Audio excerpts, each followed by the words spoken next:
তো বন্ধুরা দেখো, আজকে সকাল থেকেই আমাদের একটু ঝড় বৃষ্টি হচ্ছে। কালকে রবিবার ছিল, কালকে হওয়ার কথা ছিল, তো হয়নি, আজকেই হচ্ছে। দেখো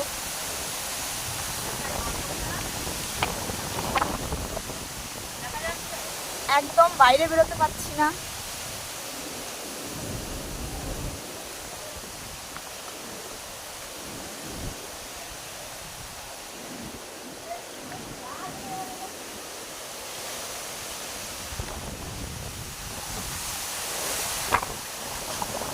একদম বাইরে বেরোতে পারছি না, সবাই ঘরেই শুয়ে আছি।